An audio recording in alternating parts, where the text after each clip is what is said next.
You want to set up your own sort of YouTube channel and stuff, don't you? Essentially, yeah, and get like a discourse, and people talking about the things that people just don't talk about. If someone's got bigoted views, then make them not a bigot. Don't just call them names. Bring the bigots to the table. Why not just bring the racists, just bring the sexists and talk to them? And that's just one thing that, rather than shunning them away, just ask them their ideas.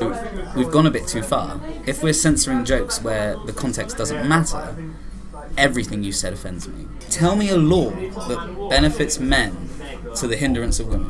You can. The same as like systemic racism in a sense. Tell me a law that's in the British law system that significantly benefits white people more than black. Yeah. If they find one, good. Now we can get rid of it. Yeah. We subsidise green energy because we want more of it, and we tax fossil fuels because we don't want more of it. Yeah. We tax workers because we don't want more of them, and we subsidise welfare, people not working, because we want more of them. Welcome to the KernoCast. This is episode 26 of the podcast, and my guest today is a chap, an old friend. He's called Steve Helson, and we've known each other a very long time, and he's interested or wants to start up his own YouTube channel. This one can get a bit controversial. I expect there's some big heavy topics in here. It's not strictly speaking about Cornwall in any way really, it's just he's a Cornishman and he wants to speak his own voice and speak his own mind, and I thought I'd help him out and get him on my show and give him a bit of a kick start to getting his channel going. This week's featured music is by a band called Blackwater. They've been featured before and the track is called Walked Away. So if you like what you hear, you can find them at their own website, which is blackwaterbanduk.wixsite.com. They also have a YouTube channel, a Facebook page and a Twitter handle, which I'll put all the links to those in the descriptions below. This whole conversation was recorded at the Globe Inn in Lostwithiel once again, so a massive thanks to them. And once again, we've got to thank Kenewick Valeting and Detailing for sponsoring the show. So go and check them out on Facebook and Instagram, which all of those links will be in the descriptions as well. So I'll see you on the other side of the conversation and the track by Blackwater, which is called Walked Away.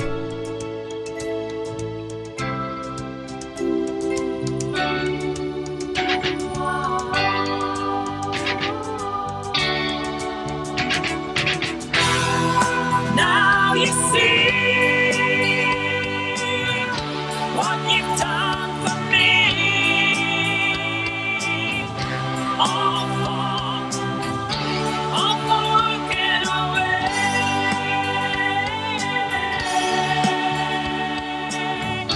When you walked away, there was nothing left to say. When you walked away.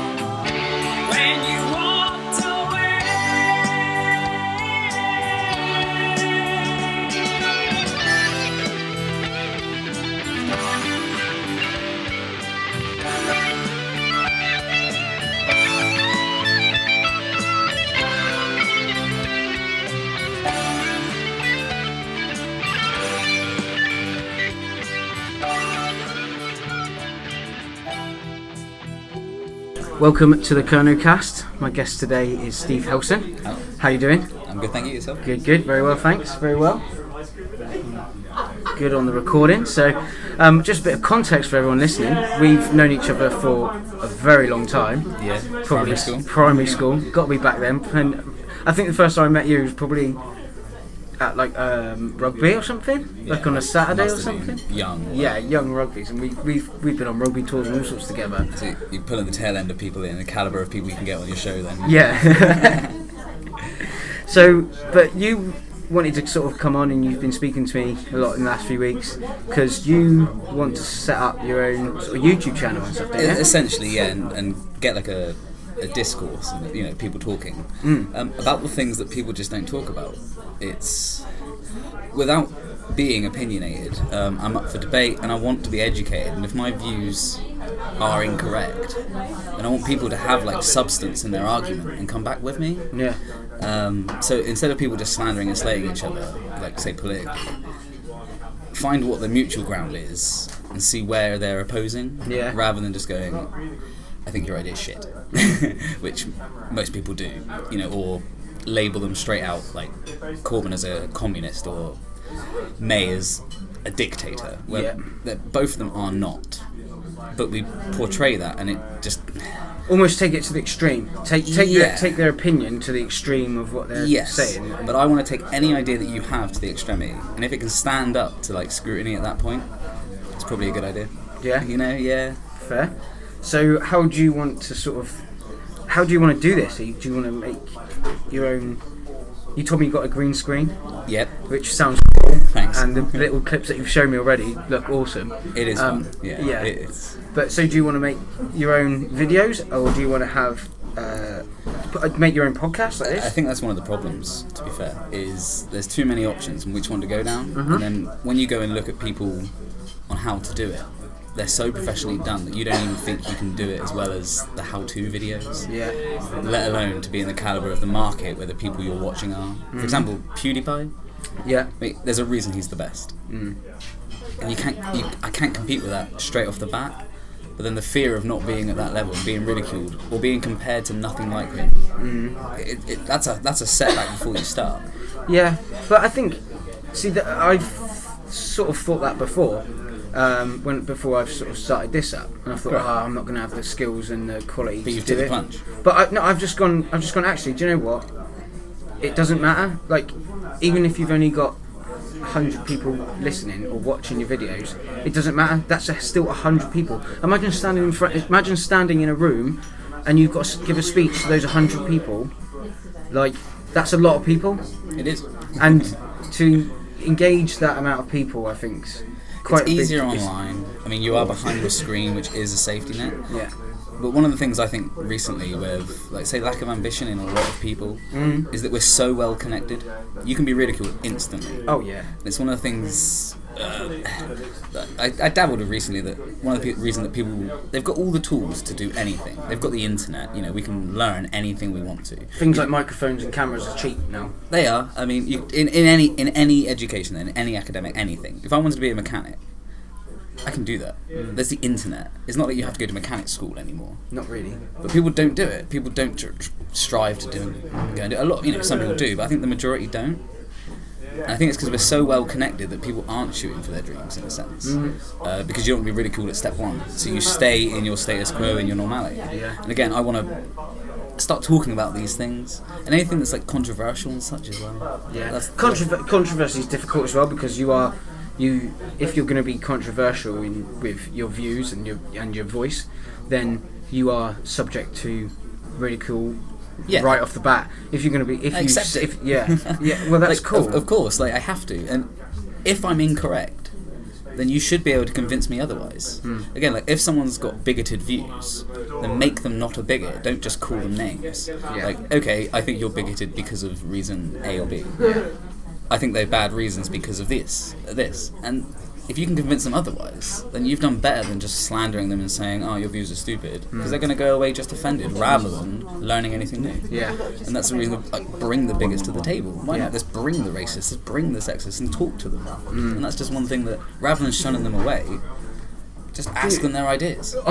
Yeah, definitely. And this is the thing as well, that on the level that we're at, say, in Cornwall, and what I'm trying to do with this podcast and everything else that I'm doing, is try and bring that community together. And the perfect example of this sort of thing that you're talking about is the relationship between the public and councils. Yeah. People have a go at the council online and go, the council done this, that's a terrible idea, terrible. But the council employees, they don't have a chance to actually respond, because if they do respond, they'll be ridiculed by half, and they'll be accepted by half. Or they'll get fired, because they're in a position of, actually, you can't speak to the media, you can't post your views online about your particular role in your job, because you are employed by the council. And if you say something that's not quite right, it doesn't agree with the media you work for. The councils can't defend themselves anymore. Like a BBC journalist, if you ask him for his opinion or her opinion, they can't really give it, because they're a neutral party. Yeah. So the Count Dankler case recently, it was the free speech case, something I've been following. It's really great. He made a joke. He turned his girlfriend's pug, which she thought was the cutest thing in the world, into what he believed to be the most uncute thing in the world, a Nazi.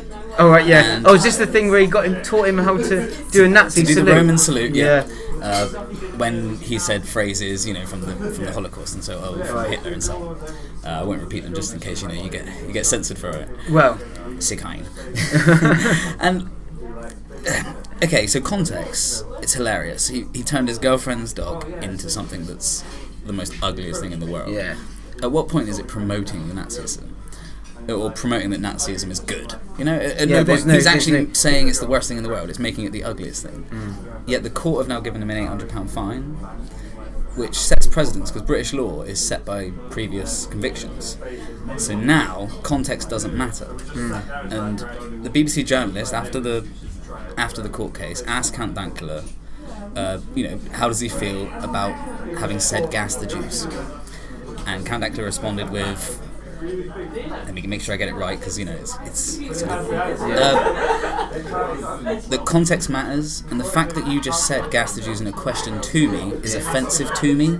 Yeah. Context matters. You said it in the same way I have then. Yeah. So we've gone a bit too far. If we're censoring jokes where the context doesn't matter, everything you said offends me. The Bible, it says to the Quran says to kill infidels. That offends me because I might be an infidel. I don't know. So that, can we sue them for that? The Bible says to, I don't know, it opposes maybe something about gays. That offends the gays. Can they sue the Bible for this? Yeah. Now that we've sued one person for what could be a joke or a view, can we do that to everybody? I think we should. Well, I don't think we should. But I mean, just to show representation. But then this is the thing, like, where do you draw the line? Yeah, and where does free speech become not free speech anymore? Well, why does that media representative have neutrality there? Like, how come he can get away with asking him that question, but he wasn't allowed to say that in a same video, sentence? Yeah, the same phrase. The BBC, for example, showed the full video. What are they doing any differently than he did? He made the video and published it, fair enough. But they're showing it full, without comment. They're just showing the video. I was offended from it. I never saw it on Count Dankula's page, but I saw it on the BBC page. Yeah. Can I sue the BBC now for offending me? Well, yeah. I see what you mean. Yeah, yeah, I mean, that's just the thing. It's just like you said, it's just gone so far. Things are going too far. And and I'd like to discuss that and bring that to the table if I can. Not so much here as much, but like in the future on the channel if I can. Yeah. Because that's the whole purpose of what I want to do, is get talking about things we don't talk about. And I think the silent majority is in Britain. People aren't talking about what they want to talk about. They may to their friends, but they wouldn't admit it publicly. Yeah. Again, because we're so overconnected that you can be ridiculed online instantly. See, well, do you know what I think as well? I think this is going to turn on its head again, because we got into this point of everyone can talk online, everyone can say what they want online. Yes. Some situations happened where people have said a particular thing on Twitter, particularly. Yep. Someone's tweeted something, and then literally the whole of Twitter has gone and just piled onto this one particular person that probably had about 50 followers or whatever. Yeah. And then they've just gone, "You're an horrible person. You're an horrible bastard. Like, you shouldn't be saying things like that." And then that things like that, and things from the workplace as well. So if you say something about your particular workplace in an open forum like Facebook or Twitter, you are then subject to gross misconduct from your company. Yeah, social media policy. Yeah, as it's known we had it at one of the places I work for, the charities. If we post anything that might slander our workplace, we can be disciplined within work. Yeah. So you're representing the company outside in your private life at that point. Yeah. So I mean, I'm kind of 50-50 on it. Yeah, it's difficult. You have at the end of the day, need to be a human, but at the end of the day, would you employ someone that openly was putting heroin needles in their arm on Facebook and "Hey, great weekend, lads"? If they were a good employee. Oh, maybe, yeah. To a point, can't judge anyone, can you? No, I'm not a judgmental person. But if they weren't going to turn up for work or whatever, then yeah, I mean, it's not going to be decent. It's not going to be a decent I'm happy employee, to admit that I'm very judgmental, because everyone should be classed by their merit. If you come at me and you're a completely neutral party and I've never met you, you start at respect at 0, and that's fine, right? That's fine. I respect you the same as I would respect anyone else I don't know. If you start like offending me, then yeah, I'm going to put you down. And if you're like a good guy, like a friend that I already have, or someone from my like inner circle and so on, yeah, you'll go up. Yeah. Like there's nothing. I don't think there's anything wrong with not respecting everyone straight off the bat. There's some people. I try to give everyone, every person I meet, I try to give them. I'm just like, consider them a great person before I before I judge them. It's only until they start. It's only once they start doing silly or horrible things, then that's when they lose points. But on a neutral point, I treat everybody as if. Just treat them at 0. Yeah, in my mind. Yeah. Well, actually, I'd probably treat everyone at 5. Okay. But no, I get walked on a bit there. Maybe, yeah, I probably do, to be honest. But I don't care. Like I've been, as far as I'm concerned, I've been walked over my whole life. There's a study I saw which was the testosterone in men was decreased by like 10% or something. Yeah. Every generation, or it's been decreasing every generation since the World War. Men are just becoming more effeminate because they want us to. Well, it's a pressure from this social pressure, isn't it? Because it everything's very much like everyone's a victim these days. Everyone's pushing like women's rights and all that sort of stuff, and like I get a bit. I mean, I'm all for like equality if there's such a thing, but like women shouldn't be treated any different to a man. Okay, so in the legal system, can you tell me a law that benefits men more than women? Is there a law that specifies that men get a benefit more than a woman? In the legal system at all? No, not legally, I don't think. Like, there might be like socially differences, but legally. But like that's the thing. How are they oppressed by the government? I mean, yeah, there might be policies that aren't great, but there's policies that aren't great for men too. And yeah, we need to talk about them and weed them out, and that's fine, or at least make them fair. But the overall system, you know, when they say like systemic oppression, yeah. Tell me a law that benefits men to the hindrance of women. You can. The same as like systemic racism in a sense. Tell me a law that's in the British law system that significantly benefits white people more than black. Yeah. Please, I'll give someone all day. If they find one, good. Now we can get rid of it. Yeah. Yeah? Like, that's the whole point of having conversations like that. Or else we're just going to keep on going, judging each other, which we should, but in a bad way for things that people haven't done. Or views. And we should allow everyone to put their views onto the table. Well, this is the thing. This is what I was sort of started by saying, is that it will swing back the other way. We're going so deep into this side of people having their views, or getting to a point where they can't speak their mind because they're afraid of ridicule and embarrassment to a point, and it's going to swing back the other way, because actually at the end of the day everybody's going to have this sort of personal brand. Everybody puts their stuff on Facebook and Instagram, but people only respond to the people that are actually trying to be real. Yes. Like, and everybody, it's like this, and that's actually how you're going to end up getting a job. People already look at your Facebook page, but if you apply for a job. China's having some sort of a face recognition point system. Oh, wow. Where if you like Black Mirror type. Exactly like the Black Mirror. Yeah. I don't know if it's like, I hope it's a myth, but if it is true, then that's crazy good.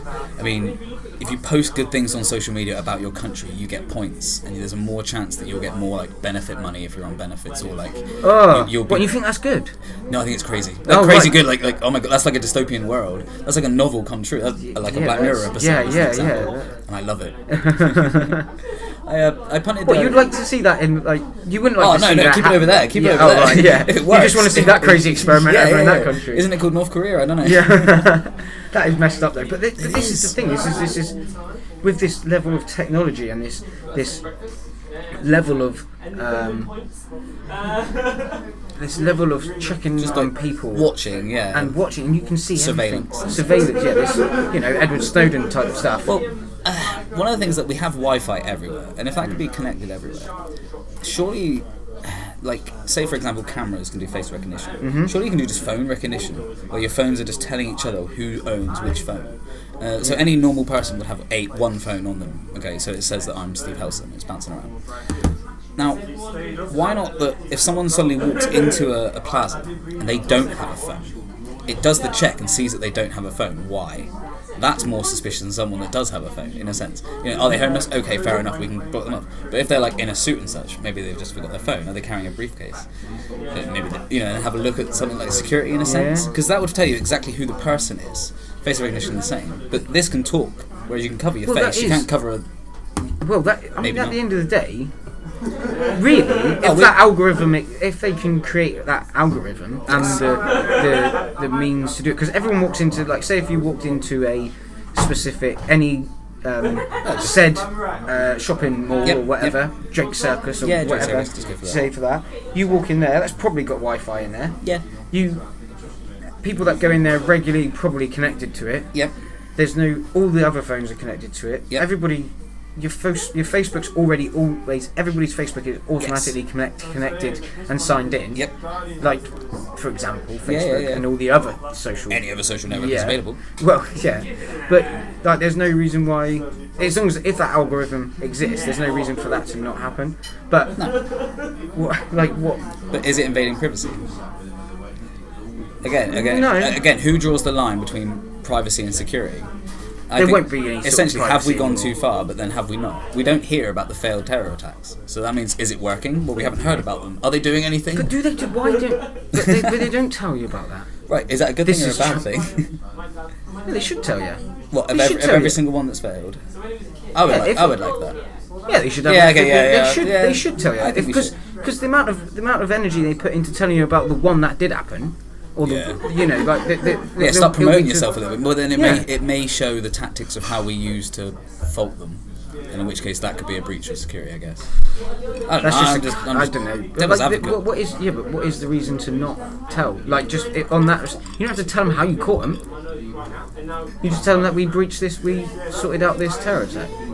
Because does that breed hate if all of those people are from a certain demographic? But then they push that themselves. The chap that they push that narrative themselves. Yes. The chap that shot up from the hotel room in Las Vegas. Yes. He was a white guy. Yes. And they didn't start calling him a terrorist. But if he was someone from the Middle East, he would have been considered a terrorist. Well, I think that depends on the ideology behind the attack. If you're attacking for someone on their religion or the way of life that they have, then yes, you're a terrorist because you're terrorizing the way of life. But then what is considered terrorist? Is a terrorist considered a Middle Eastern person? No, I think it's someone that is attacking you based upon your religion or your ideals. So you're terrorizing the way of life. You're not attacking. Say, for example, if you went into the gay club and the Miami shooting, right? I think he attacked them because they were homosexual. He had a Christian mind. I don't believe, in my mind, that that's so much. That would be a terror attack because he shot them because they're being gay. But he's not attacking them like as if they're nobody. Because of the ways of they live. Maybe it was. That's terrorism. That's terrorism. Convince myself that, yes, that one's terrorism. The guy that ran over people the other day in America again, Nevada, I believe. Oh, right. He drove into, I think he killed 15 or either 3 or 15 people. Cause of mental illness. Yeah. Okay, that's 15 people. That's not terrorism, though. Again, that's mental illness. But that's like the school shootings that happen over there. Yeah. They're all sort of mentally I'm pro-gun, if I can just say that controversial statement straight off the start. I think if your country's got guns, then you should keep them, without a doubt. I mean, what are the reasons that Americans have guns? To protect themselves from a tyrannical government. So what they're asking for is to unarm the public, give all the guns to the government. If you then suddenly say, hey government, we think you're wrong, guess who's got all the guns? Yeah, but then it's oh no, but the government will be fair to us. No, they've got the guns. Well, no, the thing is, they're not fair to them anyway. No government is really that fair. They don't really. Okay. I don't think they're. I think America might be the fairest, unfortunately. However much corrupt the people I wouldn't agree. They've got a constitution. They're not built on. Every country's got a constitution, though. It's not as open as theirs. Maybe not. They have freedom of speech. Yeah. We don't. Then, do we not? It's not written in our law in a sense. And we've just passed given a guy an £800 fine for making a joke. Well, yeah, true. So okay, we have freedom of speech. But we don't have freedom of context. If someone takes it the wrong way, you get fined. Yeah. Well, that's true. But the fact is, like, really, what are you going to do with... First of all, why does... I understand the pro-gun argument, because it is in the Constitution. Back then, when it was written, it made a lot of sense. But now, You're not going to compete with tanks and nuclear weapons and drones. No. You're not going to compete. So what's the point? You can't. The thing is, Okay, to overthrow so it. If you defense was, again. yeah, but if you're going to try and if you are America, say, and you are going to try and overthrow your government because you don't appreciate what they've been doing, Okay. you're not going to fight them with guns. Yep. Okay. These days, you're not going to fight them with guns. Okay. Because you can't you're not going to be able But to overthrow. I bet guns will at least help. They help more than saucepans, rolling pins, and spoons. But you won't. But the thing is that violence in that capacity isn't the answer anymore. You're not going to be able to But overthrow a government. we were saying like a tyrannical government that are taking over you. Maybe like communism, where the government and the army are the only things that have the guns, and all the people are the lower class. Okay, like that's what communism is. Everyone's equal with the lower class, and then the army and the government are higher than you. Yeah. Okay, that's fair, of course, because that's equal. Well, and say you don't like it. You don't like being fed 2 peanuts a day, and you try and fight back. Who's got the guns? yeah, I understand. But at least if you've got guns, you might take a few with you, or at least you might at least stand your ground rather than go sit down and just have a massive cool USA Auschwitz instead now.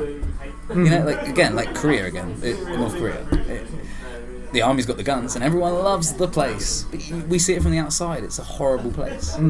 That's just an example of why I think that pro-gun America is good. Again, if I came into your house, but then you can't turn around if you compare America with their pro-gun laws to the rest of the world that don't have these. We can still own guns. I think America's like the 14th in the list for gun crimes in populace. Right. Either So way, they're not number one. no, maybe not. I'm not. I didn't know those No, facts, just as an example. But you compare them to other what you would probably call established states like the UK, Australia, all these other countries. We don't have these sorts of gun attacks that they have. Okay, it's because it is harder to get a gun here, I guess. Yeah, but you're still allowed a gun. You're still allowed to have a shotgun. You're still allowed to. You're still allowed to have a rifle. Populous as well. I mean, what, like, say, for the size of England is to the percentage size that America is.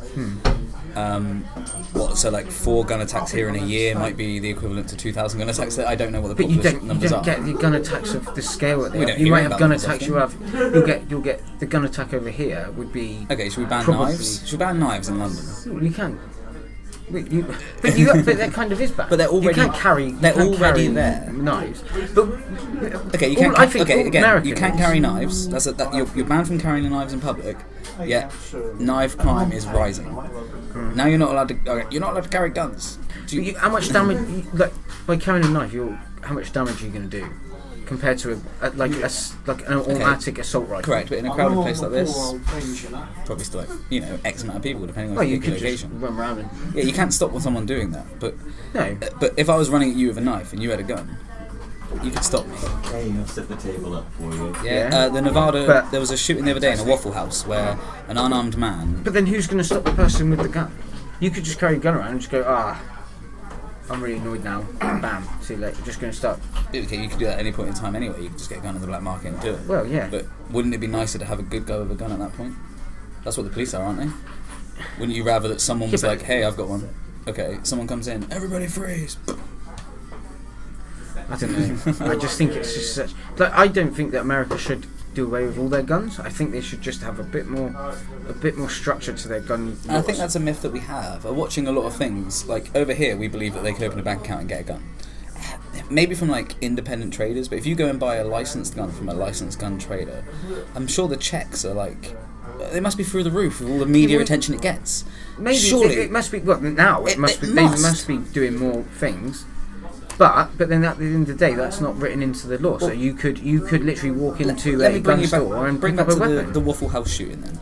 So the guy, I think he killed 3 people before the unarmed man managed to rustle the gun to him, took a bullet to the arm. That's an actual hero, fair enough. But if he had a gun, do you reckon he could have saved 2 of those people's lives? He's a good Expect guy. so, This guy yeah. is a hero. Yeah, I expect it. So Quite possibly. is he not allowed a gun? Are you going to take away the right of the hero to have the gun because bad people have got guns? But if he didn't have, but if he had less access to a gun in bad the person's still going going to get a gun. I just think you're. But if you've got, but the fact is, it's a numbers game, isn't it? It's a numbers game. Maybe, If but- you've got a high percentage of guns, Yes. that is easily accessible. Yes. Like how many guns are in your house? What, mine personally? Well, yeah. Well, 0. 0. And same here. Maybe but 1. Like, potentially. But like, how many guns are in most houses in the UK? Not. But in America, pretty much. Yes, I but would it say is that to most defend people themselves have got, because I'm other not- people I'm have not got guns, disagreeing, and I think once you've got guns there, you can't just pick the. But Okay, but that's the argument, though, isn't it? Because more guns doesn't equal less violence. okay, that's fine. But okay, everyone, we're going to pass a law tomorrow that you're not allowed guns, and then all the good guys go and give their guns in. You just give them free reign to everyone. Of course. So Yeah, unfortunately, you however have got that. much people have got goodness in mind, practicality there is you're killing yourselves. Yeah, the practicality of the situation that they're Yes, in now. so however much you're thinking, save the children. Okay, give the guards of the school guns. That will save the children because it will stop them from coming in. The guy that, for the Nicholas Cruz, the American shooting, they weren't allowed to shoot the kid, apparently, or so I've heard. If they had, they might have saved some kids. I just, That's just. I know, maybe not arm the teachers, but having guards there, like kids are saying, oh no, it's our freedoms and such. I think your safety and your security, we can impeach that slightly. I mean, where's the safest place in the world in your mind? Jail, institution, lockdown on your own. There you are, you're the safest person in the world. Just by leaving your house, you might get run over. Just by being outside, you might be offended. We're not safe. We have this illusion that we're safe, of course. Yeah, But if someone came in you're my safer. house, if someone came and attacked me in my house, I'd love to have a gun. Yeah. There you go, you've agreed. So, Yeah, but but I'm a good guy. I'm not going to go around shooting people. I don't wish to. no. So why should I but- be deprived of the fact of defending myself? Now I have to learn to fight an armed person without being armed because I follow the rules. Oh, virtue. But the probability of someone in the probability of somebody entering your house with a gun is much lower here than it is in America. Correct, but yeah, correct. Okay, but hypothetically, we lived in America. Would you own a gun yourself? If I lived in America, probably yeah. Yeah, I agree. I probably would have a handgun stacked away in the Yeah, cupboard. and a shotgun for just shooting targets. I'd like that. Potentially. I think I would. But that's because you're in that environment. That's the environment that you're living in. Yes. Over here, I would never even consider it. Although I would consider if Again, I a shotgun had with a- yeah, bit of land. if I had some land, and I probably would consider having a shotgun. Yeah, or even an air rifle, single-shot air rifle. Yeah, I've had air rifles before. Yeah. Well, there's nothing wrong with that, right? No. But did you want to go around shooting people? No. So, should I take your gun away from you because other people are shooting each other? Come on, Luke. No. You got a hand in your air No. rifle now because that guy shot that guy. Come on. No, I understand that argument. That's my whole. I think that's the whole argument for me. But then, what's the need for? But then, having an air rifle is different to having. you only went target practice shooting Yeah. then, okay, But- with your air rifle. Yeah. So now you got to give it in. You never even shot a live animal, but you've got to give in your gun. I I might have shot a practice couple shooting. of rabbits. Okay, let's leave that out of this. But say hypothetically, I've only ever shot targets. I've never shot anything living. So why should I hand in my rifle? Because this guy shot this guy, or this guy shot these kids. I'm law abiding. Like, oh man. Yeah, but then that's But what then I'm I give saying. in my rifle, and I start getting attacked. Oh, thanks, government. Yeah, but what I'm saying is that they should still have that law in their constitution. That is part of their constitution. It's part of the embedded in their It's an culture. amendment, isn't it? So they Yeah, can. but it's embedded in their culture, Yes. and I think they should stick by that culture. But the level of that shouldn't be. Sorry, the level of that shouldn't need to be to where it is. They don't need to have automatic weapons. To see how we've jumped into In this there. conversation about a controversial subject. That is exactly what I wanted to do. Yeah, To open it. But I also want to put more of a comical spin on it with the video aspect. yeah, Yeah, I think making videos explaining the extremity of a situation, so say gun control for example, with the green screen, me and a couple others just act out a scenario, a 5-minute video of why pro-gun, why Steve Splaining is pro-gun. is that what you're going to call it? I think so. Yeah, I love cool. the idea of it. I like the name. Has a ring to it. Yeah, I mean, it's from the concept of mansplaining, and ironically, I'm a man, and I can explain things, so I'll be Steve Splaining. I think it will offend and attract enough people that it's good enough. Someone did do like a couple podcasts with it, Yeah. but I think I've jumped, but that was like on a different private website, and I've grabbed the YouTube name now, so Oh, okay. yeah.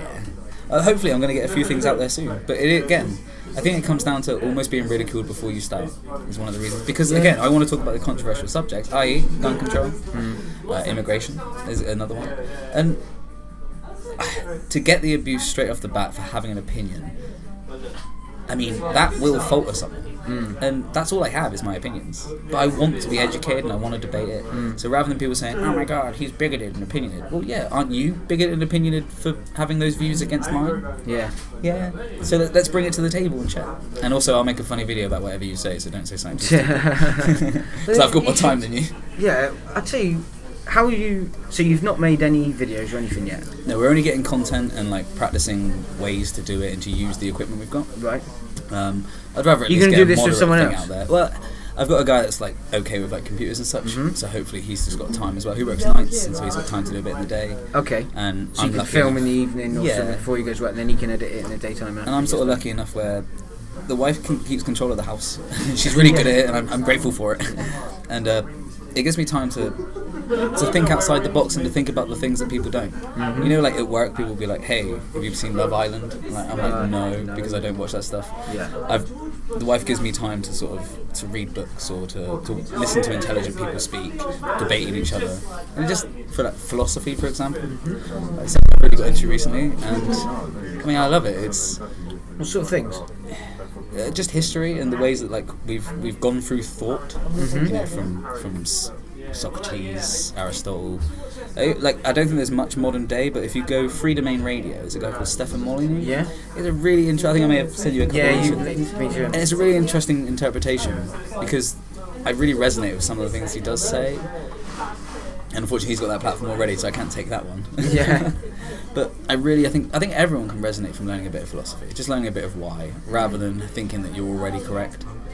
Yeah. Yeah, I think one of the philosophers, Aristotle, someone said, give me a child and they're not ready to learn, but give me a man at 30 and then he's ready to learn. And I almost agree, like it is since now that I'm ready to learn.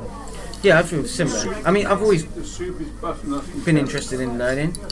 I would hope so, except for my teens. Come on. Yeah, I do. Yeah. The thing is, in your teens, well, you're at school, and I wasn't interested in learning the stuff that they teach me at school. Yeah. Facts and figures. Like, I'd done it because you had to do it, but I was just not interested.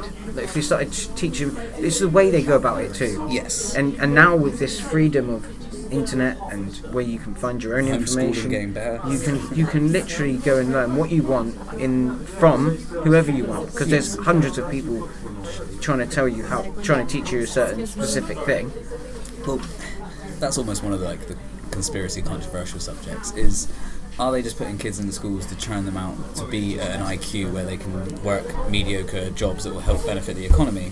Because if you have too many people that are of IQ or thinking too out loud, they don't need the government because they're making their own way. Yes. Yep.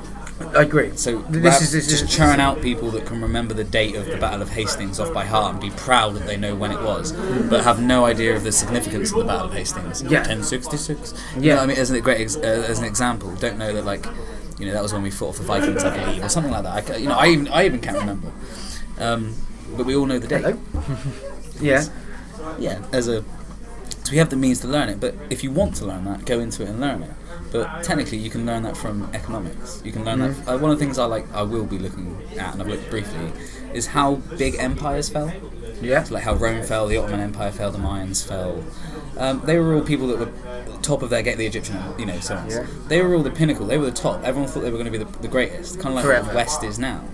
And they all fell for a reason, don't they? They're not around now. Right now. So what happened? The Vikings was they accepted Christianity. The Vikings, they fought and fought and fought, and we kept on fighting. And I think they eventually dropped their Norse gods and accepted Christianity, and that's kind of how the West got to that point. Did they accept it, or was there someone in charge that accepted it and then forced it upon everyone else? I don't know that much. That's a good. I can see that being. But you can see why the Vikings aren't around anymore. That's Oh, the yeah. idea. That's one of the things I am slightly fearful of being British. So I think, we did sort of conquer the world, but the West is the best. I believe it is. I don't. It's the freest. Yeah. And you can't really argue with that. But things like this censorship, it's not helping. It's not helping you be free. No, I think that's a trend, because the difficult thing is it is solely down to the internet. Yeah. I believe in this it's like we're going through this transitional period. It's technically a social experiment. We've never had the internet, and we were just given it. Yeah, there you go. Go on, do what you can. Yeah, we've got this technology now. Yes. You can talk to anybody. Every computer in the world is connected. Yep. Back in the early, Windows 95, I think, was probably when I first dialed up. Yeah, dial up. And that you kind of think, oh yeah, interesting. You can get this information, but then suddenly Dial up was like posting a letter, wasn't it? it was You could- email. you could It send a- was an email. Wasn't Yeah, and MSN was like groundbreaking. Oh yeah, like But- early 2000s. Now that I can go back and see pictures of days that I remember, and then quotes that I can pull you up for something that you said online years ago. Yeah. And be like, hey, why did you say this? Yeah. Which is quite a bad thing, because like some things need to be forgotten, like in that sense. Yeah, I mean, the fact is, it's there and then it's there. But that forever. didn't happen to our parents' age. No. They didn't have like, well, maybe some cameras, but again, the internet's a brand new social. Well, it's not new, so it's there and it's not going anywhere. The thing is, it's 25. It's such a game changer in the way that our society has been living for the past at least 2,000 years. Yeah. Do you think up till okay, so up till the mid 1800s, 1800s, it was pretty much a steady growth of like this, that, and the other. Everything just kind of we got guns Yeah. now. Oh, we figured out that the world is round. Yes. Although that's Ooh, controversial.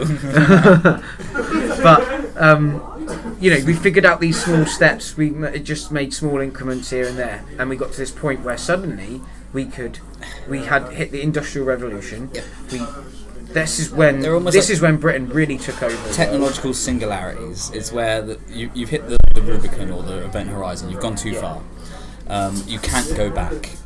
Once the internet was made, there is no going back. The same as like AI. Once we make a computer that can learn, and that computer can then keep going, we can't go back from that. And I think we are that well connected now. We're learning about the inner body that we couldn't imagine. Like the chemical imbalances are causing people to be depressed and things like that. Like we would never have guessed that. We just thought that guy was sad. You know what I mean? And we're learning things so quickly. Yeah. It's just it's a nice time to be, but it's also quite a scary time to be. Yeah, it's just like I'm saying. It's like that's what happens through any sort of transitional period, where all this stuff's going on. It's happening faster than we can kind of put things in place to make things okay. Yes. Yeah, agreed. Things back in them days to make things happen through Parliament. Things wouldn't move fast enough for people to get on their horse and go to Parliament and make a decision. They'd come back. That decision's made, and then but something hadn't already overtaken that before something had been discussed. Remember the old PC advert? There was like a parody of PC adverts where the guy went to go and buy the brand new PC and he picked it up, and as he got home he saw the advert for the next new PC. Oh yeah. So he went and took back his PC and got the new one. Yeah. And as he gets home, there's an advert for another PC. Yeah, I've not seen that. I think it's quite old now. I have to watch that. It was like in the time it took you to drive to the shop, buy a PC and come home, there was already a brand new updated super PC that was twice as good. Yeah. And yeah, we almost do live in that time. Well, I think we're also in a period of total planned obsolescence. Oh yeah, ignorance in a sense. And it's just you look at your phones. It's the age of entitlement rather than enlightenment. We had the internet, the age of enlightenment, and then within like 5 years we were like, we've got the internet, we're in the age of entitlement now. Where's my government checks? Where's my free Wi-Fi? Where's my free everything? It's like a world that we're currently in. But then that is also with the dawn of not the dawn of technology, but you look at technology and how things are going to change, especially. I mean, the biggest one really that I can see is sort of bringing in sort of driverless cars and driverless amount of drivers and people, automated transport, automated everything. Like people will need to start being like that, and that's where it comes back to the school system that we were discussing. Oh, we can't compete with robots. Well, no, not the speed that they can do things. That's right, and that's what we're going to do with all these people we've got. Well, like if there's all this technology that's doing all these jobs, the school system's not teaching these children or even us really how to do something interesting and creative and expand their knowledge and their life. Yes. And Why turn the child into the internet where they can remember everything when you could use the internet as a tool and teach the kid what they want to excel in. And I guess if we let kids do that, maybe some of them are going to be like, yeah, I'm real bad at science, but I can build a car twice as fast as anyone else. Yeah, maybe that's what they wanted to do. Yeah, fair enough. They don't understand the biology of like a fly, but they damn know how to put an exhaust on quicker than anyone else. Yeah. Like, that's fine. Yeah. Whereas we ridicule them for not getting like an F in art and an F in history and shit. But my language there, sorry. That's right. But again, they excelled in mechanics, so why not just drive out the subjects that aren't going to benefit them at a young age? Yeah, I agree. You should be able to go, if a child looks at something and goes, I'm taken to this, give them every resource that that is possible to give them to explore that avenue. But if they get bored of it, then they're able to move on to something different. Because actually, as well, I don't know if I think that, moving on to something different thing. I think you should make your kid persist in something for a period of time. Again, that's the age of entitlement. Oh, if that relationship, if that's not good enough, I'll just get another one. If that's not relationship, I'll just get another one. Oh, no, I've got a new phone. Upgrade. No, but then it's coming down. Yeah, but then it's coming down to teaching them that actually, if you explore something. And it's not about giving up on something that you find difficult, perhaps, but it's about exploring a new avenue. Yeah, if you get bored that you're bored and you think, actually, I've kind of taken this as far as I kind of would like. I'm not finding that, because there's certain things that you find really exciting at first. Get to a level of competency in that particular music skill, and as an example. And you're like, to get up to another level, I'm not willing to either put in that work for that level, and I don't want to reach that level. I'm happy with the level that I am at with that particular item, skill, and that skill, and you should be able to then move on to something else, and that might. And it's also, and I think that's important, because how many skills that you learn, and then you learn a different skill, something could be something totally different, and you find that actually there's something that crosses over between them, and you find something new. Yeah. So like an example would be, well, give me an example if you can, from where your thought trail was. Well, this is what's happening, I think, with a lot of new businesses, is that what people find is they're finding something they're interested in. So their niche. So that they are finding their niche, because they're finding that, for me, I'm finding that I'm interested in Cornwall. Yep. I love Cornwall, and I'm a big fan of people, and I'm also a little bit of a tech geek. Not totally. I'm not like a novice. I am a novice, but I'm like quite happy Willing to learn. But I'm not actually the type of person that's going to want to go out and create an app or create a website and learn code. Let other people do that and use the skills they have. and I want to, and that's right, and that's why I'm finding that's where my little crossover point is. That's one crossover point, I suppose. But there's so many others, and just taking business models that are already existing and merging another business model in a sense. Almost every business model has been done, so let's just franchise off of things and make niches in a sense. And that's where it's all going. I mean, you've gone down to. You could have done a podcast based on the Southwest. Yeah. You've chosen Cornwall as your delegate for now. Maybe you'll expand and then go to the Southwest. So rather than targeting I think if I'd done yourself, that, I'd create a new thing. Yeah. Rather than, but I mean, putting your target audience as Cornwall, you've got your niche. Whereas if you targeted the Southwest, that would put a lot more travel, a lot more expenses on you, and you still don't know if it's going to work. So doing it here is a safer bet. Yeah, and I think it's especially this area, and 100%. And it's also ironically, it's funny because I don't consider myself. It's funny. See, I've got a whole contradiction here, and I think you'll like it. Probably will. I'm not I'm very much for like small government. Yep. And I'm very much. I do really consider myself a Cornish person. Okay, yeah. But I don't. I'm also like, I feel like a bit of a globalist. I just think that the whole world should just be in certain ways. Like I do feel like the world. I do feel like, why have we got these borders? But I don't understand why. Okay. I was born on Earth. Why can't I go to why can't I just go to there? And why can't you just come to here? So where do you want to go? Well, I don't actually want to go anywhere. I'm quite happy here. Okay, so but why do we have that? Where do you think? I understand. Where do you think everyone would go? That's one of the problems. I don't have a problem with immigrants. I have a problem with immigration. I don't think just to be openly and honest on that. I think if we had you'd always go open to the borders, place. No, because but it's a better place for you and your person and what you believe. If you have a welfare state, it's probably better for about 3 billion people in the world. What? Yeah, essentially. Yeah, but then that's what I'm saying. So if you that's had, why we have borders, I guess, or else we Yeah. have 3 billion people living on the UK. I totally understand why we have them. It's very much institutionalised in the fact that where we have come from. We're also there's covered by sea. We're just Yeah, surrounded and, by and, sea, and the which way, is- and the way that the whole world works, and the way that we Yes. are able to create things like mobile phones and cameras and pubs and and make the world move. That's my point. You being a globalist, you live in the West. You live in what is I consider to be the best, the West. Yeah. We have the most freedom. We've got the best healthcare. We've got probably the best opportunities. So, in that pretense of you don't want to leave, but we should be globalists, so everyone would just come here. But only because Why would you where- live somewhere? Why would you live somewhere that hasn't got as good healthcare? Why would? I think in Syria, you can work- I totally understand that. in Syria you can work 40 hours and you earn 1 unit of money. I don't know what the unit is. In Germany, they pay 8 times that for just being on welfare. Right, without the say a border or an immigration quota, I wouldn't work 40 hours in Syria.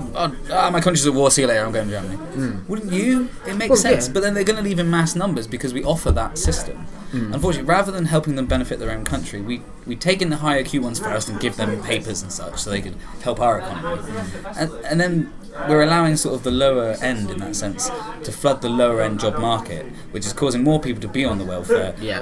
Which then is just promoting It's people being on inflating- welfare. Yeah.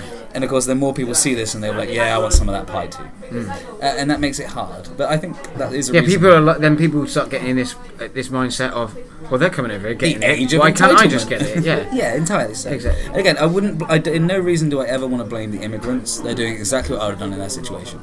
But I really blame mass immigration, and especially economic migration. But then you've got to ask the question: why is there mass immigration? Is it purely down to? Because you can go on a computer, see that country's better, and go, right, I'm off. Yeah, but why is that country better? Because they offer 8 times my wage to not work. But is it also not to do with the fact that that particular country is not running as a successful social experiment, if you like, as the other thing? Or is it also, is there a contribution there of our interference in the first place? I don't like blaming ourselves for why people move in mass numbers. I think that, There is a contribution There's there, always surely. been wars throughout the entirety of the totally world, agree. and there was never mass migration like this.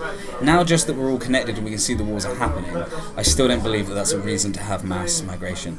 Rebuild the towns and cities that are being destroyed, and give the people there a better way of life. You've almost got, it's horrible to say, but a flat platform to build on. You know, I know it's a horrible term in that sense, but you do have. So, But then they don't have the resources to build that up themselves. Well, if you drop the bomb and it's unjustified, then yeah, we'll build it. But if the bomb's dropped and it's justified, did we kill the enemy? But then, War's then horrible. but in are that we sense. actually? But why are So we constantly? have you got being room in into- your house to take someone? Could you take a refugee today in your home? As an Well, I example? could. Yeah, would you take 2 just to help out? I don't have the room for it, but it's easy to be compassionate when someone else picks up the bill, and that's my problem with sort of leftists and socialists and stuff. They all think, yes, let's give everyone free water, free food, free everything, free college education, free this.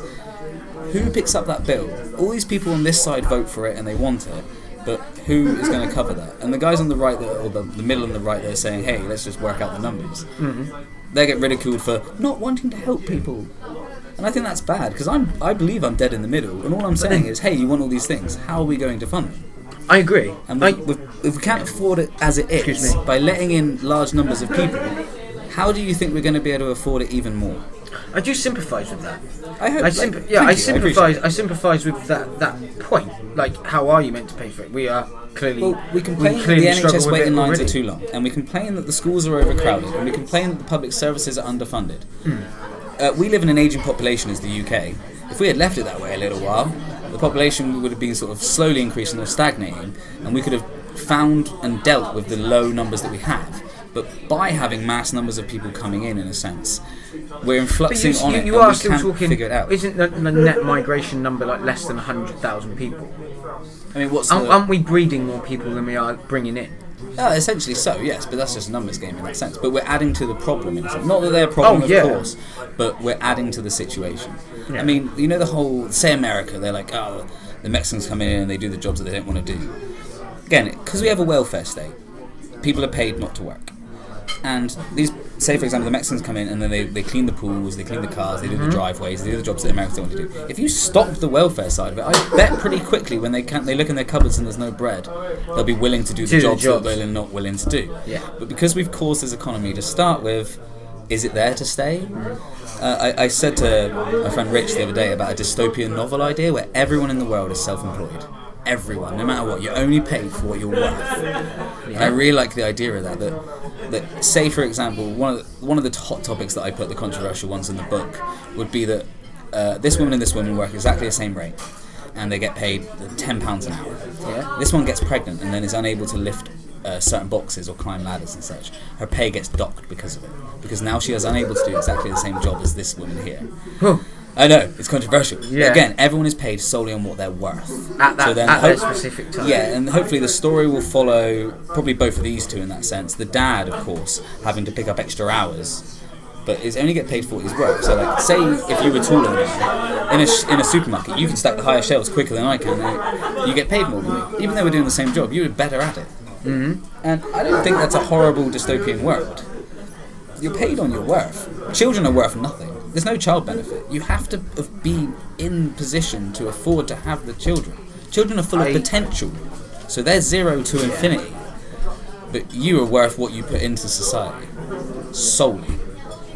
Mm-hmm. I mean, do you hate it as a dystopian novel, or do you like the idea as a real novel? Because I don't. It's not that I think far-fetched. I think it's an interesting concept. I just think it'd just be difficult to practice. Kudos to anyone that migrates here. If you're worth it, come on down. Yeah.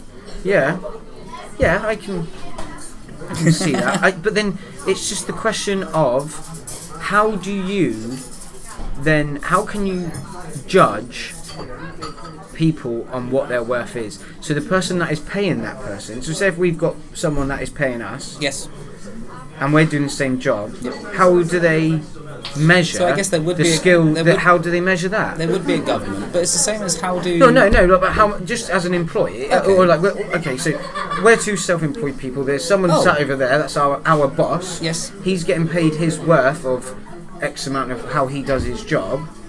Yes. And we get paid, and he decides our pay. I guess there would be standard minimum wages in a sense. Well, maybe not so much minimum wage, but fluctuating minimum wages, where you're in bands, you get paid between this X amount depending on your worth. And it's not so much depending on your stuff. specific job. Yeah, I guess you can promote within the roles. I don't know. I've not thought that deeply into it. It's more the concept I thought of. Yeah. But rather than employment, you are technically employed under the. You work for Boots if you're in the pharmacy, for example. Mm-hmm. But like, if you can get more people to be taking medicine, you get paid more and you can stack those shelves quicker. You get paid more than the person that hasn't turned up. Well, it's interesting. It's an interesting idea because my company, we had appraisals at the beginning of the year, and it was worked out on like a 5-level system or whatever. You get like number 3 was like fully neat. Mm-hmm. You get like basic. It worked out like you got like basic pay rise or what have you, and then if you hit like, if you went under, you got like a percentage less of the pay rise, and if you went like if you exceeded your level, then you got an extra percentage. Okay. So like things like that. So that's not far off. It's similar to what you're saying. But what about if it was like monthly reviews or weekly reviews for like, hey dude, you haven't delivered. You've been 3 parcels down on your normal rate, so we dock you compared to your base rate. That's actually as an example. But then, hey, you delivered 3 parcels more than normal, you get the same percentage increase, if not maybe more because it's progressive. You're helping the company even more. I don't know. Each company would be defined, and you'd sign the contracts dependent, but you are self-employed. There is no welfare. Well, I don't know. Maybe more of a trampoline than a safety net. You get 6 months or 3 months worth of injected funds. What would be interesting is that if you were self-employed, you could and given more freedom to pack up and go. Yeah, entirely so. I'm not going to do this now. Isn't that when you buy a home compared to renting? Buying home, you say yes, you're free, except for you've just drilled the nails into the ground. Whereas renting, you never own the home, but you can move whenever you want. So who's free in that situation? I've got the freedom to have my own home that's here. Or is the rent person that never owns their home actually free because they can move whenever they want? Yeah, that's an interesting point. I think when you start talking about housing, it's difficult now because at the moment it's just ridiculous. We live to in rent. Cornwall. I mean, you want to buy a house in Cornwall, you have to earn as much as a London person because they've already bought the homes in Cornwall, making it hard for us to get onto the housing ladder in the first place. See, I don't. If you want the nice houses, get a terrace somewhere. Love it. Yeah, but it's still not. I want a nice detached The average house price is higher down here, but then the difference between a house price in one of the towns and a house price on the coast is astronomical. Yes. So the average house price is a bit of a it's not. Yeah, it's just a bit of a skewed. It's because the differences are so. The numbers of houses in Cornwall are so much lower than anywhere else in the UK, Yes. and the fact is that the coastal you're areas. talking a third of the country, probably maybe a quarter of the houses in Cornwall are coastal houses at multiple hundreds of thousands of pounds into the millions, depending on where you're looking. Mm-hmm. The towns, the main towns and villages, are a main townhouse. You're not paying much more than 200,000 for a 3-bed semi-detached do the house. wages reflect that? No, because the house those house prices on the coast do actually increase the value of the houses on the inside, but just not to the point where everyone's saying that it's ridiculous. But I'm not disagreeing that it is ridiculous to own your own home because it's impossible for you. The cost of living is so high. Yes. The rent prices are so high. Yes. You can't afford to save your money unless to get the deposit to buy your mortgage. Yes. And the housing market is just a total fucking disgrace at the moment, in my eyes. But it's just one big clusterfuck. To be fabric. I'm trying to get one in there. Can we? We can have a pause. Is it because you can pause? Yeah, we can pause. Yeah. All right, we'll be back in a minute. Nice. So we're back. Nice to meet you. Not gay. Not gay. Definitely not gay. It's Not Gay Jared from Stephen Crowder's show. I support Louder with Crowder, which is a publication. They're very Republican in America, and again they talk and laugh about sort of comical situations, current affairs, and things like that. He's not gay. That's it. Fair enough. He's just admitting that's his name. There's nothing controversial about this. He's just stating that he is not gay. Yeah. People are allowed to say that they are. Why are we not allowed to say that we're not? No, that's true. That's true. I mean, like I said to you just outside then, I've been listening to someone like Jordan Peterson, who, again, is someone that is getting censored online for having what is views. Yes, they might be right-leaning, some of them are left-leaning in a sense. He's also a religious person. One thing I have against religion is, say, for example, in England, we've separated church and state. Yeah. And I really adore us for that. And one of the things about sort of respecting other cultures and other ideas coming to our country, they bring their church and they want to instigate church and state, or some people wish to instigate church and state. And to me, we've already had this battle and we were doing so well, and I have human morals, so like the fact that I hope you don't rape me is a reason that I'm probably not going to rape you, dude. I mean, anything can happen after a half, but Yeah, right. And you haven't attempted to kill me. I don't wish to attempt to kill you, and I know that if I pinch you, it hurts. I hope you don't pinch me. And if you need some sort of space wizard to tell you these things, it's alright. Some people are slower than others, but they'll get there eventually. I'm sorry. Human morals sort of out-trump to me religious morals. Again, yes, I respect everyone's idea at start, but if I scrutinise it, is it worth respecting if you're wrong? I think my view is that you can believe what you want, Okay. but there's a point of like why do you need someone to be telling you these things on how to be a good person? Surely you just know that being a good person is being a good person. Yeah. That's my main conception with being anti-religious and sort of anti-migration. Are you in a full on sense like of- anti-religious? I don't think you need it. I really, again, through Yeah, I just don't think. I just personally myself, I just don't think it needs to be. It agree. just doesn't need to be. I don't. I'm apathetic, if that counts. Where if you show me that God did exist, I don't think it would change my human existence. But again, I like the idea of the Christian ways that they say, treat everyone equally, yada yada yada. Right, that's just human morals in my mind. But has that become human morals because it was instigated in like pre-Roman times monkeys, or Roman as an times? example? If we did evolve from the chimps and such, you see them in their social situations. Or a common ancestor, I suppose. Yeah, common ancestor. Yeah, in that sense. Maybe they didn't have society like we do now. They still had hierarchy. It's proven. Like lobsters have proven their hierarchy and so on. So we naturally have that within us. I don't think you need a divine creator to tell you to not commit crimes. Well, do you know what I think? I think going forward, the future is looking like people like Elon Musk. Yes.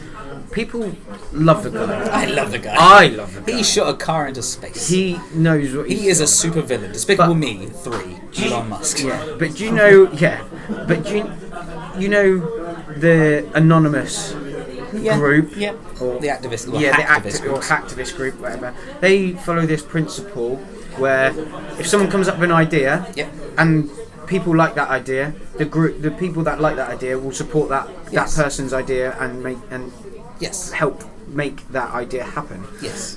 I think that's how we're going to end up. We are going to, as Like a society, populist movement in a sense. yeah, like people will follow a particular person on a particular mission, Yes. and they will support that person to do that particular thing, and make and to do that Within countries, people following people. And, yeah, like people won't be rather looking up to, it's because there is still that.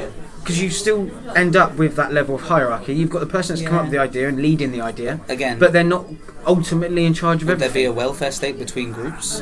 Like how? Yes, But I you love wouldn't- Elon but- Musk, and what he's done. But how does following Elon Musk get me anything? Because you'll provide your because actually this going back to sort of what we were discussing earlier with this this idea of jobs being taken, what we're going to do with people's jobs Yes. and earning money and stuff. Like there's not going to be jobs for people to earn money. So what are we going to do to fill our time? Someone comes up with an idea. We won't. I don't think we'll need money. Okay, yes. The point of money at the moment is to make things happen, whereas actually it's the people that make things happen. It's the payment Correct. that gets people to support that movement, but they don't actually necessarily support that movement. They're just doing it because they need the money. Isn't money a way to regulate people from having too much of the abundance? I mean, yes, people abundicize money. They take and they store money. Yeah. But does that stop me from buying all the food in the supermarket and then selling all the food to you at a certain price because I can't do it? By having sort of limited. But if you've got a point where, if you get to a point where you don't, I don't see the need.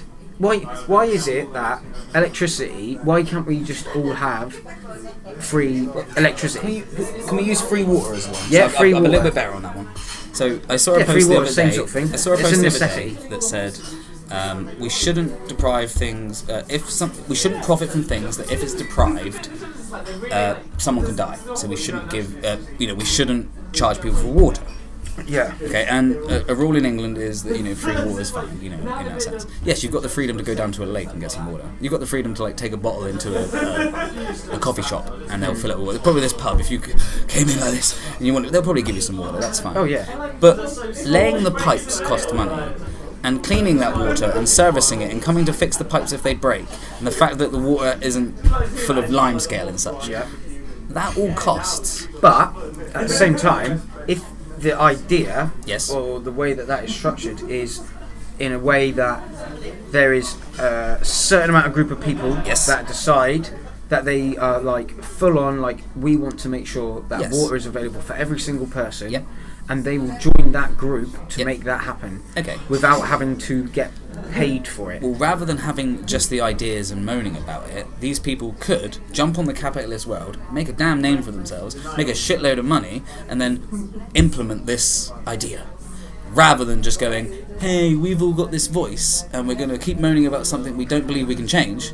How about you live in a capitalist world with free markets, use it to your advantage, and then maybe try and implement something like this. Like there's a group. Well, that's how I feel about this. Like this, I don't do this.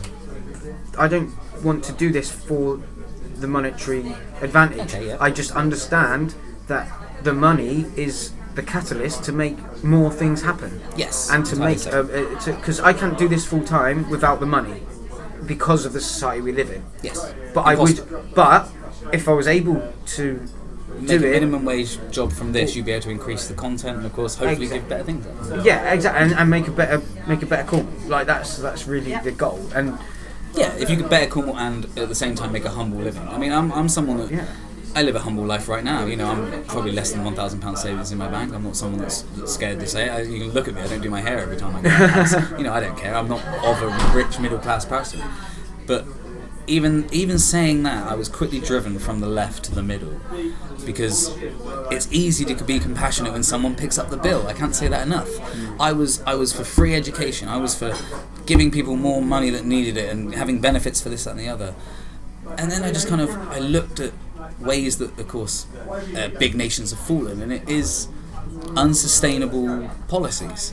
And these are because it causes like a freeloading nation. but aren't we living? We are living in that society now. The way that we produce energy is unsustainable. Okay, well, we subsidise green energy because we want more of it, and we tax fossil fuels because we don't want more of it. Yeah. We tax workers because we don't want more of them, and we subsidise welfare, people not working, because we want more of them. How does my logic not make sense there? So we subsidise green energy because we want more of it, Yeah. yet you subsidise the welfare state, people that don't work. You tax fossil fuels because you don't want more of it, yet you tax the workers to pay for the people that have made the bad decisions or can't get onto the work ladder. I'm with you. But how can you do tax you want- someone that's not making any money? True, but I guess once everyone's got loads of money in their But bank, then you don't need the government I again. suppose the tax would be the fact that they're not getting any money for not working. I think if everyone suddenly became financially stable in the UK, there would be need for government, but there wouldn't be need for the government to watch over you as much as they do. So they would actually lose power. Yeah. I do think that mass migration of low income workers, sort of low IQ people and so forth, it breeds into the low end of the class system within the UK, and it causes people to continuously need help, which means the government are continuously needed. Yeah, and then they use that to bloat themselves and Of make course, themselves big. they make themselves needed by bringing in people that need them. In my mindset, people that are again, no offense to the refugees, but you are people that are in need. So the government brings you in. There's a reason for us to be here.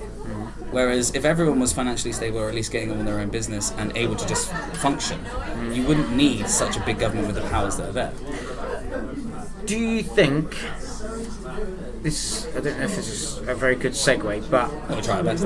yeah, but But just wait, you know the guy that made Segway died on a Segway, right? no way. Yeah, he drove. Oh, he maybe went I off did a hear cliff. that. Yeah. Oh hell. Okay, yeah, but carry on. Bloody hell. That's Just a funny that's one. a That's quite a a segue and a half. story, isn't it? But no, I was thinking. Fall from grace. So, government then. Do you feel that we live in a democracy? I mean, there's only two parties in America, Yeah. which is meant to be the freest country in the world. There's only really two parties here. And recently they agreed on something, the Syrian war. So do we live in a democracy? When both the rival parties agree on something, are we? Is that a dictatorship or a democracy? Whatever you voted for, they agree on something. I think that's more scary than when they rival each other. Yeah. Yeah, maybe. Yes, we probably live in the freest country that there is, or at least the imagery is that we are. Without a doubt. Or maybe apart from Japan. believe that. Japan is. They're less. They don't have religion there. I think And it's the same, Japan, you're it's free. particularly up in like Scandinavian countries. The Viking-based countries. Yeah. Maybe. I think yes. The They're ones that quite like Sweden's got one of the best educational systems in the world. it's also the capital of Europe right now. Oh really? Yeah. Interesting. Yeah, you can go there and have a great time and learn at the same time. But well, yeah. yeah, so like, I was thinking. The thing is, I think we do live in a democracy. I just don't think that our democracy is fit for purpose anymore. Look at France. Our democracy is 500 years old. Yeah, okay. Well, France, when the public disagree with something in France, they just shut down the roads. The public just go and shut down the road. They shut down the economy if they disagree with something. That is what I call listening, the public doing something. Whereas England and America, you might hold some signs saying, "Oh, we're annoyed," or the feminists in America that put on pussy hats, little pink hats with labias. Like, you look like Ronald McDonald's bellend. I don't take you seriously. Like, no matter what, even if the most intelligent person came up to me and they had a pussy hat on, I'll just say, dude, just take it off for a second, or her, just take it off for a second and have a debate with me, because that automatically makes your views a bit less serious. Yeah. Not that I'm trying to say something. But so I think, because we've outdated, everyone's got a voice. Okay. Everybody, we do. Everyone shouts about what they believe on Twitter and Facebook, but nobody's able to put that voice really to a vote.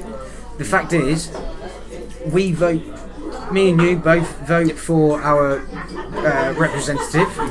And then that we could vote for different representatives, and the person that ends up getting the most votes. So say if you voted for the Conservative Party, I voted for the Labour Party, then that's not true, but No, I voted Labour. Yeah, but ironic. I cry because of it. Yeah, but it's whoever votes Conservative Party win. My vote is now discount. My voice is now being silenced, and my voice doesn't count anymore. Essentially not. I mean, How does my voice now become heard in taken to different platforms, writing your letters to your MP, things like that, I guess. But again, you've got an independent platform like YouTube. If people choose to listen to you, they can.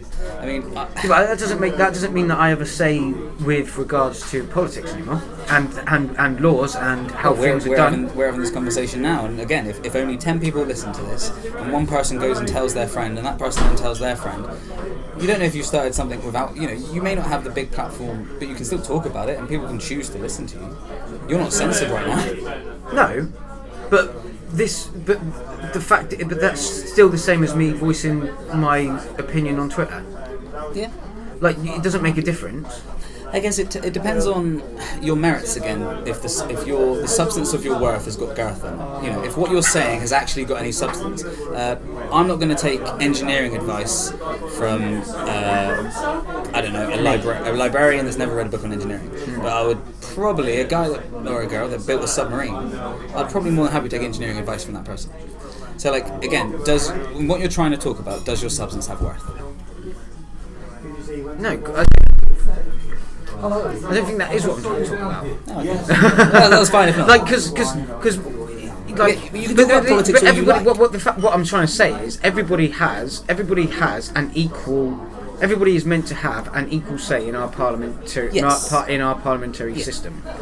But what I'm saying is we don't, because everybody that their representative doesn't get in. Okay. They're now not represented because they're now being represented by someone that they didn't vote for. And if for example, the Conservative person MP got in here. I think you're incorrect there with Parliament, because Parliament is done by seats, isn't it? So yes, more seats are to the Tories with the DUP than it is to Labour, but they are still in that room and they are still voicing there for you, in a sense. Maybe not for you because I don't know which way you voted in that sense there, but they are still in that room together debating stuff. That's, to me, that is. But why is it not possible to have an alternative? Almost to have an alternative? Why can't we have a way to?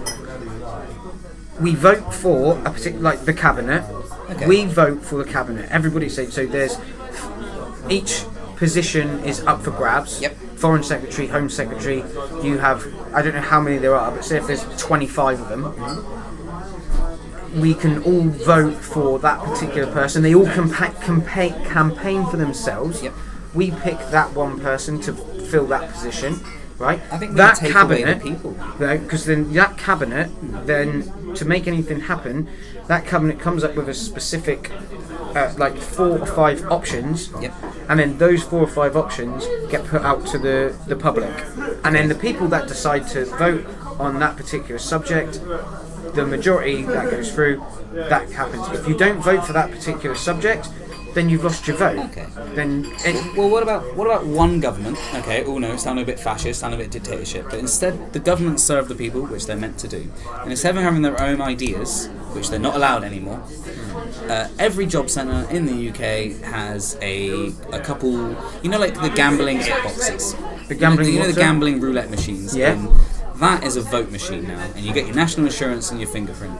And yeah, it's a bit like security, but you put your national insurance and your fingerprint in. Everything that you can vote for is there, and you could vote free, with maybe a signature as well to define it's you. I don't know, something similar to that. Well, And by you the can time Well, you you can start do whacking face recognition and fingerprint technology into your eye it's all recognition. there on your phone already. Yeah. You can easily have an app that you just go bing. So we don't have a need for government anymore if everybody can voice their opinion on the box. So you don't do it in your home because. But your how home do could you be, decide on what policies are put forward? Again, that's the job of then the government and the public speaking to each other. Yeah. So we think more money should go to schools. The government then go, right, you've only got this much money to spend. And we go, okay, well, what are the ideas? And then the government go, right, these are the policy ideas, A, B, C, D, E, that we've come up with. If you think anything else, vote over here.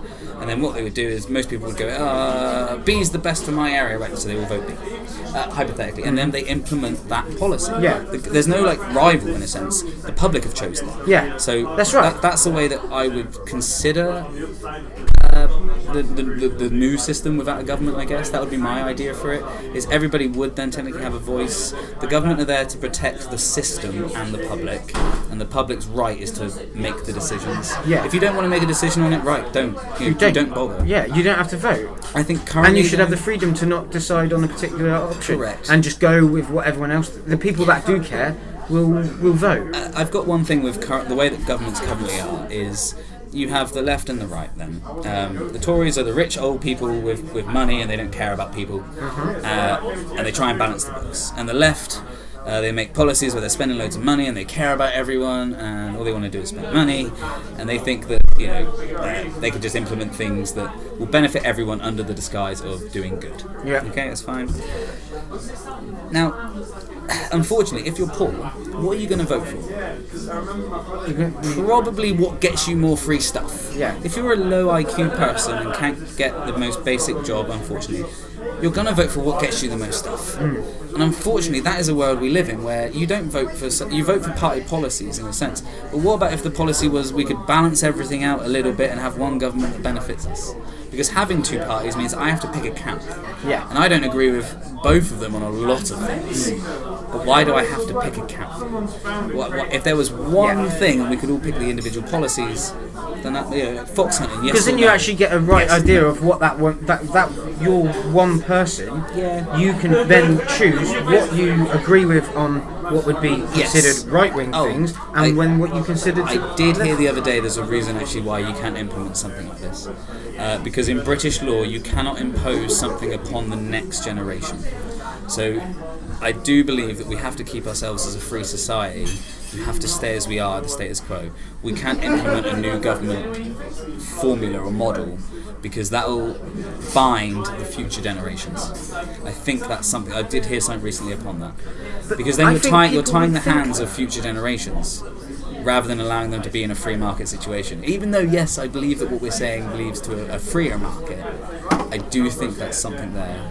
It was the end of the video that I sent you with Dankler being released with the lawyer. I'll have to recap it. Yeah. But I don't think you can tie the hands of future governments. That's one of our rules. Tie the hands of future governments. Yes. And I think that's a fair rule. You can't bind them to something that they can't get out of in the future. That's not a free market. So if we change the situation to be one party policy, unfortunately, they won't be able to go back to it wouldn't be one party. It would be the government and us, though. But it wouldn't be. It would just become people. It would just become about the people, because you wouldn't. You would decimate party politics. You wouldn't have party politics. But maybe then would cause like a Kardashian era, where again you said Elon Musk, but a lot of people go for Kardashians and people that have no talent, the famous Instagram hookers or whatever they're called. I don't know. I would hate. I see what you mean. So like the person that has managed to produce the most like Catch a Me Donald Outside girl, Yeah. for example, would have a lovely big following. So maybe it's a bad potentially, idea. but then I think that would soon disappear because you'd soon realise. Oh, you'd that ridicule the hell out of it. Yeah, Well, people like us would stand forward. it would happen. Someone like that would get in, i.e., Donald Trump in America. That's basically what had happened over there. He won on a popular vote. And Yeah, completely. but the personal difference is you've got 25 people in your cabinet that all have to sort of come up with these options. Yeah. And then you don't necessarily know who come up with those options. No. You just know that those are the 4 or 5 options. I think it's a hard one. I mean, it really, we'd have to look back at... There's a reason that we're at this stage now and we're the freest in the West, or I believe we are. I mean, that's quite a hard thing We're to judge. freest because we've got the most bloody money. Nah, do we? China, America? But I mean, China. What I mean is that we are in a high enough level of economic benefit Yeah. to not have to worry about where the next pound's coming. I voted Remain, and I think Leave campaign could have got me if they had just went welfare plus open borders equals economic instability. You didn't have to lie over a bus telling me how much money the NHS was getting. Just give me a simple maths equation of, do you want a welfare state and open borders? And I would go, can we afford that? No. And I'd probably voted Leave in that sense. That would have got me. But we had all these lies and these fictitious things because people are trying to gain votes for themselves and so on. Whereas if they had just given us the simple outline facts of what we're voting for and against. Well, they just kept it also. They just did not It was so tell open us to the enough, public and and secretive they're still at the not same telling time. us enough about it now. No. All they say is, "Oh yeah, we're going to get a fair deal." All right. Well, what is this fair deal? But if we still tell what? you, then they might tell us that they know our plans and tell us not to. Yeah, like we can't. Well, then they already know that as We well. don't know. We don't even know what's happening. Like we just don't even know what the actual thing is. They just say this. They just give. It's like a blanket statement. You don't actually know what the substance of that is. There was a conspiracy that I fell in love with a little. I don't believe in a lot of conspiracies. I think a lot of them are you can either follow the money or they're blatantly, obviously not true, or you're only looking at it through a bias lens. But one of them is the war on terror, 9/11. It started for years we've been trying to get centralised banks in places and stuff to regulate the money. That's what they say. And what you have is everyone hating each other because of the war in the Middle East and of course the attack on America. Everyone hates each other. Then you force them to live together through war, refugees and migration. And then of course chaos kicks in because you don't really monitor the situation. You have people living next to each other that have different ideals. Again, me and you have different ideals about things, but we can be civil about it. Yeah. If I told you that I think your creator's false, you're probably going to get pretty angry at me. I'm not allowed to debate you on that. I have to respect that. But I'm sorry, but I wish to have a conversation about why the hell you believe in that, and I have no idea, for that reason. I respect gays, I respect women, yada yada. Do you too? And some will say yes, and the ones that say no, I wish to continue having a debate. But again, that causes chaos. And chaos can only be cured by a big brother or a big government, or hey guys, we've got the answer for you. Because we're all killing each other. The army will sort of come in and just go, hey guys, let's split it up. Yeah. And then government will have more control than it currently has. Well, globally. So you being a globalist, would you have one government ruling this globe? See, this is Again, the thing. I'm not. When I say globalist, I just like the idea. I just like the idea of being able to just I just don't understand why we can't just move around. I mean, I do understand why. Because everyone would go to the best place. Well, it's not. That would be like the outcome. Why don't you go and set up a business in Honduras? Highest murder rate per populace in the world. Just go. It's a lovely place this time of year. Yeah. You wouldn't do it. No. Be living in the West, you would happily stay in the West or in Europe, and that's why I completely understand that people from the third world and other places wish to come here. But unfortunately, I don't wish for you to bring. I love the idea of bringing culture and being a bit different and so on, but I don't like the ideas that you cannot separate church and state. 'Cause that's one of the reasons I think the West did propel in that sense. We weren't bound by blasphemy laws. We were free to start thinking about things differently. We weren't in the Dark Ages, which a lot of these countries technically still are. So they're stuck 400 years ago, whereas we've now come out of this. Yeah. That's just one of my viewpoints on that. But I definitely think that conspiracy's got some girth. Well, so can we explain that conspiracy a bit more again? If you wanted to control the world, Yeah. I don't think I can think of a better way than make everyone hate each other, Yeah. force them to live in close Well, proximity, isn't that and then, kind of what and they've then done come with and swoop Africa? in? Like- I may not know the entirety. back. I don't know the years. I don't know it's the fine. full Yeah, we details. can source it later. But I understand. Oh, like the that- colonisation and stuff. Yeah, they broke it up into all the different countries of Africa because they didn't want the whole of Africa to come under one umbrella because it's so big and like there's so much like there's obviously so much you need to have resources lots there. of little governments. It's almost like so many little different things. They can all fight amongst themselves before they can start fighting against us. Yeah, maybe. You know what I mean? Like I don't know, but I like the idea. I think it sounds. If it's Quite got, probable. keep them small so they don't rival up and That's be it. like a West or like a China or entirely or a so. Russia. Like Maybe. I like that. I think that's probably quite likely to have India happened. used to be one of the richest countries in the world, right? I mean, back in the Indian trade route, it was like us and India. Yeah. We were all like flourishing and money. And then now India's got a massive divide where it's actually considered one of the richest and the poorest heavily countries. Yeah. I mean, it's because it adopts socialism, I think. That's It's it. all the things that, they were a capitalist nation with the trade routes and everyone was flourishing and everyone was doing really well. Populations increased, so they implemented like a communist sense because Soviet communism was around then at the time, so they adopted a few ideas from that. And now look at the divide that they have. It's humongous. Venezuela, one of the richest resources of oil in the world. And I think they went socialist and they're selling their oil for less than it costs for them to dig it out the ground. Yeah, well done. Again, like, however much the blanket of being nice is a nice idea, financially in this world it doesn't work. So make the most of the capitalist world and then try and implement it. They had some of the best resources in the world. Rise up through the system and then that's make better your country as a whole rather than the individual people within. I mean, like, isn't that what the West did in a sense? Yeah. One of the things I will, hopefully with my podcast as well, is I think people think other people are less.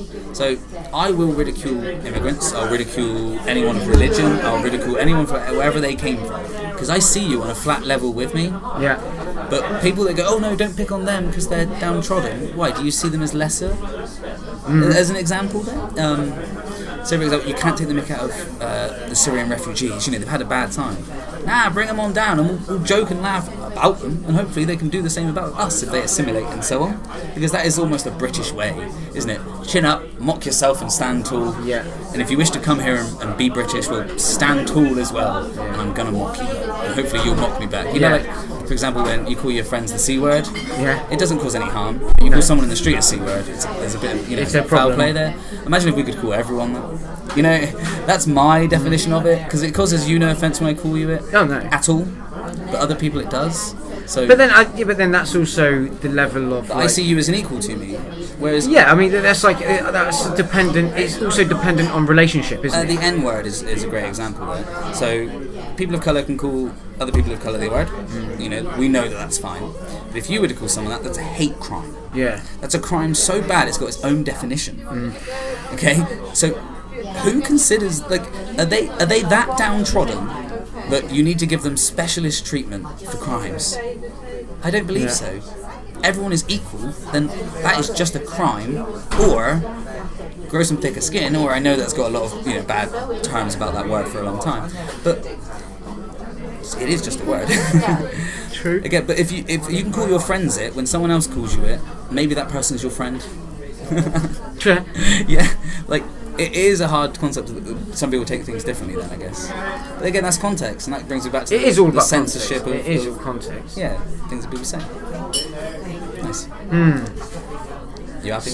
I'm very happy. I think what time we are running out of battery on do the it. laptop. Thank you very much, Steve. Thank you very I wish much. you all the best with your YouTube channel and everything. Thank you. I hope you can catch me on Steve Splaining once we get up and running. Have you actually? So you've got a channel there? We've got the channel set up and we've got some sort of stock footage that we're working on, just editing. We want at least the first couple of videos to be good. Okay. Maybe. So if someone listens to this and they like what you're saying, and Please get in touch. You can just contact me on Facebook, Steve Helson, just send me a message at all. Or stephenhelson@hotmail.com if you want to send me an email. Just outline really what you want to talk about. I'm up for debate about anything. And again, I hope my ideas aren't bigoted or too opinionated, but I'm here to be educated and to learn more. That's the main thing I want to do. So if they want to find your YouTube channel, they could actually go in there and subscribe I do believe now. you can subscribe now at Steve Splaining, I do believe. But I guess there is no no content there yet. Alright. So Can you hopefully spell by the it out? time SteveSplaning, Steve splaining, mansplaining, but Steve at the front. Awesome. I'm sure you'll get it. Yeah. But by the time this video comes out, hopefully we've at least got the intro of what we want to talk about. Yeah. The first video will be us, or me, outlining what I wish to do. Awesome. Nice. Brilliant. Right, thanks a lot, Steve. Thanks, guys. And thanks a lot to everyone listening. And I'll catch you next time. All the best. Cheers, my dears. There we go. I hope you enjoyed my conversation with Steve. If you're listening and you just heard that rustling, it's because I'm sat outside recording this in the garden because it's bloody lovely. It's Bank Holiday Monday. So yeah, if you enjoyed that conversation or you disagreed with us or agreed with us on any of the topics that we discussed, then please go ahead, leave some comments. I'd love to hear from you. The music at the beginning was by the band Blackwater and the track was called Walked Away. And you can find them at their website, which is www.blackwaterbanduk.wixsite.com. And you can also find them on YouTube, Twitter and Facebook, and all those links will be in the description below. The conversation was recorded at the Globe Inn in Lostwithiel, so go along, check them out if you're in the area. And finally, thanks to Canuic, Valeting and Detailing for sponsoring this podcast every week for the past 10 or so weeks. So go along, check their pages out, see what they can do for you, and I'm sure you'll get a great deal and have a sparkling car at the end of it. Couple little notes from me. At the moment, I'm trying to make sure I keep the podcast going every week, and I'm also putting out a weekly vlog every week because that's kind of something I can do quite easily while I'm growing this whole thing, and it gives me some practice, keeps me up to date and doing something regarding videos, and that's going to be another major part of what the Kernocast is. So if you want to go and check that out, it's normally posted on LinkedIn, Facebook and YouTube, so if you just find that, like, subscribe, all over that, leave comments, let me know what you think about everything I'm doing. There's a helicopter going over the top here, checking on what I'm doing. So yeah, just find that out, and I'm going to be producing some more shows in the future. It is tough to find the time to get out and do them, but once I get in the groove of it and really find my time out and really start going, because this is just the beginning. I've not really started yet. This is part-time work, really. The work I'm putting into this at the minute there's so much more I can do, and yeah, keep an eye out. Once I get the videos up and going, it's gonna change what this little podcast is, and it's gonna turn it into something a lot bigger. So yeah, take care, all the best. I will see you next time on the podcast, or if you come along and check out my vlog, then go and do that. That'd be great. So see you again. Cheers.